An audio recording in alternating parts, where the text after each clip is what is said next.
நீங்க ஒரு நல்ல லேண்ட்ல இன்வெஸ்ட் பண்ற பிளான்ல இருக்கீங்க. இல்லன்னா வந்து ஃபர்ஸ்ட் டைம் ப்ராப்பர்ட்டி வாங்க போறீங்கன்னா, லொகேஷன் மட்டும் இம்பார்ட்டன்ட்னு சொல்லிட்டு உங்ககிட்ட லேண்ட விக்க ட்ரை பண்ணுவாங்க.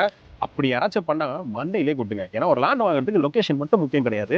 அத தாண்டி நெறைய விஷயங்கள் இருக்கு. அது என்னன்றத டீடைலா சொல்றேன். வீடியோ மிஸ் ஆகாம இருக்க சேவ் பண்ணி இந்த மாதிரி பேரலல் என்ன ரெகுலரா தெரிஞ்சுக்க ஃபாலோ பண்ணிக்கோங்க. ஃபர்ஸ்ட் ஏரியா என்னதான் நல்ல ஏரியாவா இருந்தாலும், அந்த ஏரியால இருக்கக்கூடிய எல்லா பிளாட்ஸும் நல்ல பிளாட்ஸா இருக்க போறதில்ல. ஒரு 10 பிளாட் இருக்குன்னா, அதுல 7 பிளாட் வாங்கலாம். மீதி 3 பிளாட்ல கண்டிப்பா ஏதாச்சும் ஒரு வில்லங்க இருக்கும். இல்ல ஏதாவது ப்ராப்ளம் இருக்கும். இல்லன்னா அப்ரூவல் கிடைக்காம இருக்கிறதுக்கு நெறைய விஷயங்கள் அந்த இடத்துல இருக்கும். செக் பண்ணி வாங்கிக்கோங்க. முக்கியமா டிடிசிபி, சிஎம்டிஏ அப்ரூவல்ஸ் இருக்கதா பார்த்து வாங்குங்க. 2வது சரௌண்டிங் வெர்சஸ் ஆக்சுவல் ஸ்பாட் அப்படின்னு சொல்லுவாங்க. அவங்களோட ஏரியா கரெக்ட்டா எந்த இடத்துல இருக்குன்றத பார்த்துட்டு இது பண்ணிக்கோங்க. மெயினா இப்ப இந்த ஏரியாவை பொறுத்த பார்த்தீங்கன்னா தாளம்பூர் அப்படின்னு சொல்லக்கூடிய ஏரியா நேர்ல நாவலூர் பார்த்தீங்கன்னா வெறும் 3 நிமிஷத்துல தான் இருக்கு. ஆனா நிறைய ப்ராப்பர்ட்டிஸை பொறுத்த வரைக்கும் பார்த்தீங்கன்னா வந்து நியர்பை எக்ஸாம்பிளுக்கு நாவலூர் மிக அருகாமையில் இல்லைன்னா தாம்பரம் மிக அருகாமையில் போடுவாங்க. அது எல்லாமே சரௌண்டிங் தானே தவிர்த்து ஆக்சுவல் ஸ்பாட் எங்க இருக்குன்றது தெரிஞ்சு பண்ணுங்க. அண்ட் அடுத்து நீங்க மெயினா ஃபோக்கஸ் பண்றது பார்த்தீங்கன்னா டெவலப்மெண்ட் ஏரியாவா அப்படின்றத பார்த்து ஃபோக்கஸ் பண்ணிக்கோங்க. லாஸ்டா ஒரு ப்ராப்பர்ட்டியோட வேல்யூ வச்சு அந்த ப்ராப்பர்ட்டி நல்ல ப்ராப்பர்ட்டி இல்லன்றத மதிப்பிடாதீங்க. ஒரு சில ப்ராப்பர்ட்டிஸ் மெயின் ரோட்லயே வச்சிருப்பாங்க. ப்ராப்பர்ட்டியோட வேல்யூ பார்த்தீங்கன்னா 1 கோடி 2 கோடின்னு சொல்லுவாங்க. ஆனா அப்படிப்பட்ட ப்ராப்பர்ட்டில இன்வெஸ்ட் பண்றது எனக்கு தெரிஞ்சு அட்டர் வேஸ்டா இருக்கும். அதே ஒரு 200 மீட்டர் இல்ல ஒரு 1 கிலோமீட்டர் 2 கிலோமீட்டர் உள்ள போனாலும் ப்ராப்பர்ட்டி வேல்யூ ரொம்ப கம்மியா இருக்கும். ஃபார் எக்ஸாம்பிள் 1 கோடின்னு இருக்கும். உள்ள போனீங்கன்னா 20 லட்சம் 30 லட்சத்துக்கு கிடைக்கும். ஆனா அந்த 20 30 லட்சத்துல இன்வெஸ்ட் பண்றது பயங்கர ஸ்மார்ட் இன்வெஸ்ட்மெண்டா இருக்கும். ஏன்னா மெயின்ல கோடி கணக்குல இன்வெஸ்ட் பண்ணி நல்ல லேண்ட் நினைப்பீங்க.